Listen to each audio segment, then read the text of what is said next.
There are some of you that believe that I genuinely have a hate for certain cars. Every time I advise someone against buying, for example, a Nissan Juke, a BMW, a Mercedes-Benz, a Volkswagen, a Peugeot, or even an electric car, I end up receiving comments saying, Arthur just doesn't like these cars. Yes, that's not true. I mean, some of these cars that we are talking about today are among the best cars ever made. They are comfortable, they are safe, they are well engineered. Some have even won international awards. Some are loved all over the world. So why do I keep warning people against them? Because a car can still be a very good car and still be the wrong car for many Ugandans. Not because the engineers got it wrong, but because our ownership environment is different from what the cars were made for. Our roads are different. Our mechanics are different. Our maintenance culture is different. Our technology is different. And sometimes our budgets simply don't match the cars that we buy. So let's get into it.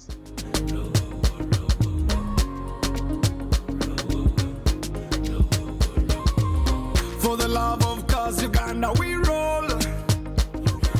Now let's talk about a car that I inspected recently for a lady. And as I was inspecting this car, I was discouraging her. Why are you buying this car? The Nissan Juke. And you see, the Nissan Juke is a car that I don't hate. I actually like it a little bit. It's stylish. It's easy to drive, easy to park, fuel efficient. It stands out in traffic, especially when driven by a lady. For someone living in Kampala who mostly drives alone or with one passenger, it's actually a very enjoyable car. Yeah? So why do I discourage people from buying it? Because many Ugandans expect one car to do everything. Kati omuntu agula emmoroka ayagala yebe mutwala ku church bemara gende nakasongola bemara gende kasongola atekemo wheelbarrow gende ku site azimbe. They want to go to the village every month. They want the car to handle rough roads. The Juke was never designed like that. It's a city driver for campusers. You get it? And then there's this Nissan CVT that everyone is complaining about. But again, it's not a bad transmission. Trust me, it's not a bad transmission. But it needs proper servicing and someone that understands it.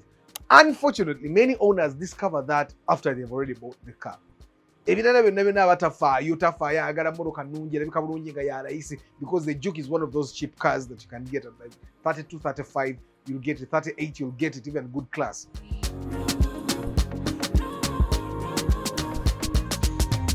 Let's talk about BMW. I had a friend of mine, he owned a BMW X5 and he sold it in scrap. Like scrap, me. Hey, you people are joking. BMW make fantastic cars. They do make fantastic cars. If you have ever driven a properly maintained BMW, you'll understand why people fall in love with them. The comfort, their handling, the stability, my God, the performance. They are brilliant, yeah? But here is where many Ugandans go wrong. They save every coin just to buy one. The money runs out. The service arrives, ngataina senti. Original parts are expensive. Yeah, good oil is not cheap. Diagnosis requires specialized equipment, which is not everywhere. Suddenly, maintenance becomes a burden.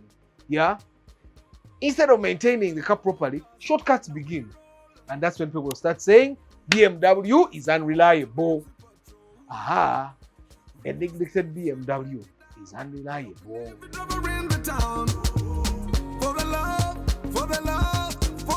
Now let's talk about Peugeot, Citroën, Renault, some of those European, very, very nice European vehicles.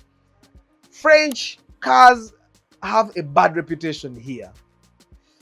And I think it's unfair. Many Peugeot, Citroëns are incredibly comfortable.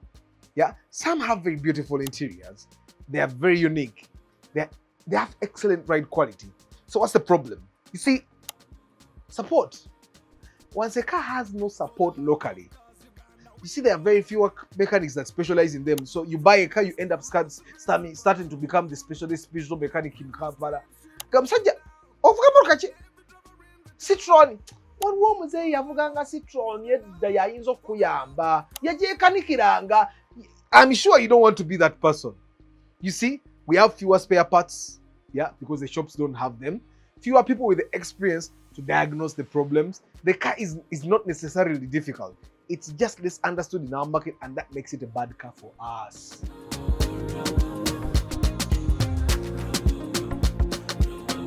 Let's talk about Ford. I recently reviewed a Ford you saw, and it looked really nice. It was one of the most comfortable pickup trucks I've ever sat in.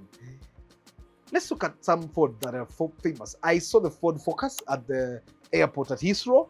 The Ford Escape, people drive them here. Everest, the Ranger, yeah. These are capable, comfortable, and enjoyable vehicles. Now, the older models, the tuyite Uganda, zali nungi, osoroje kanikira, everything. It's Uganda dala nyangu ya kanika. But depending on the model, the parts availability can be inconsistent. Some engines and transmissions require technicians who know Ford systems very well, and the system is a system. System erimu MTN si erimu Airtel. System erimu Coca-Cola si erimu Pepsi. System erimu Nile Brewery si erimu East African Breweries. You need to understand how these things work. Without support, ownership becomes very, very frustrating. The ecosystem around it is simply not as strong as Toyota's, and that's why Toyota's beat the hell out of them.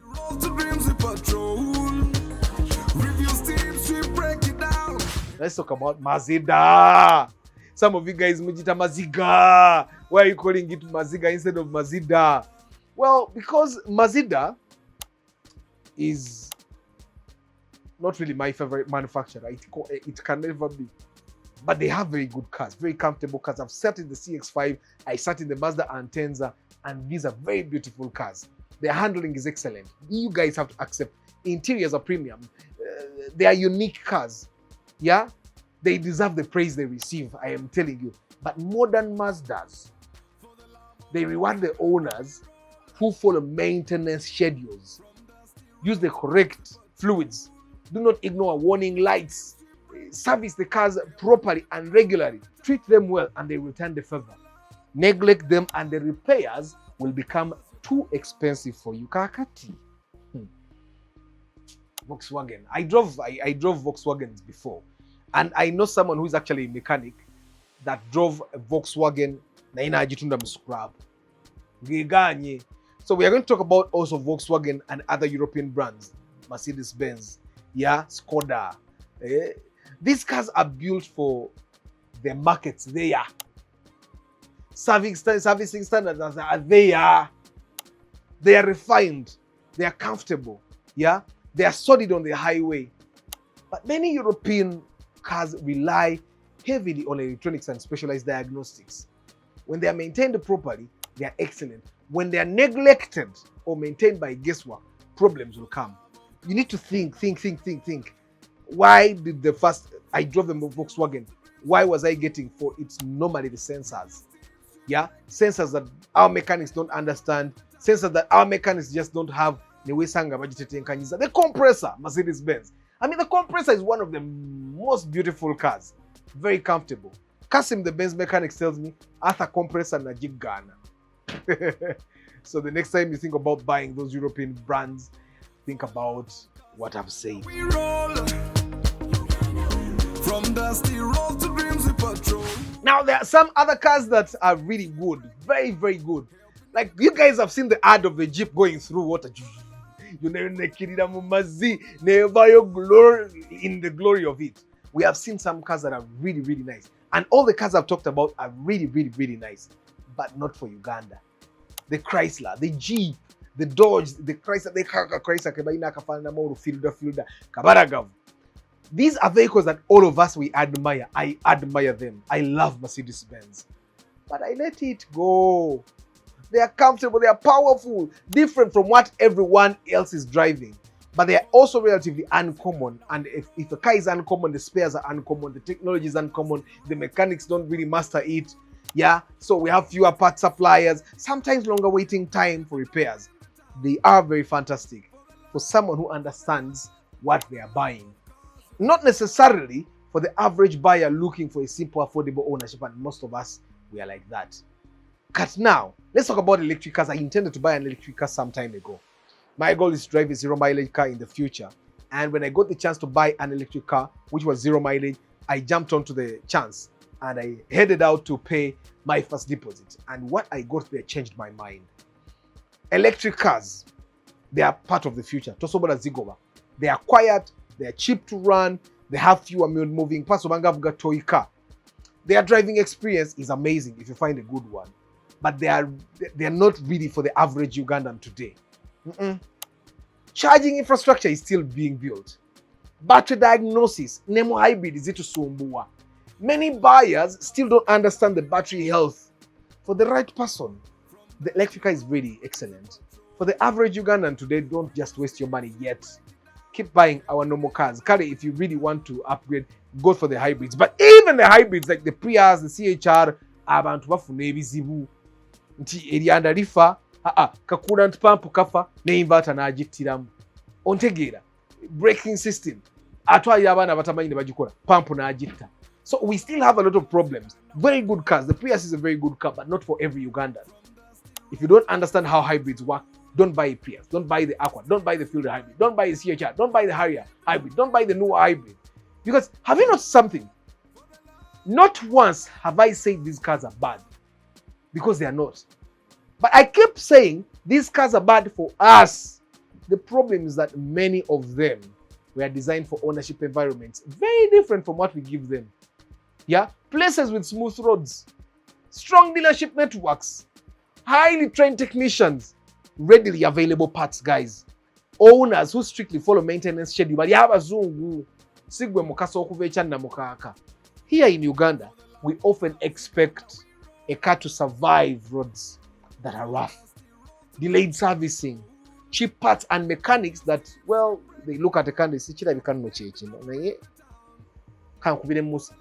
some cars can cope better than others, and Toyotas cope better. So before you buy your next car, don't ask one question. Ask 3. Is it a good car? Most of the cars are good cars. Is it suitable for Uganda? That's a very important question. But the most important question should be, is it suitable for my lifestyle, my budget, and my maintenance habits? Because a good car in the wrong hands can become a terrible ownership experience. But the same car with the right owner can be one of the best decisions you have ever made. Now I want to hear from you guys. Which good car do you think struggles to fit the average Ugandan ownership experience? Share your thoughts in the comment section. And if there is a car that you really think you should be buying, but because you understand the dynamics of our environment, you can't buy it, share it in the comment section. I'd like to remind you, 29th August is the Love for Cars Convention. I hope to see you there. Ciao.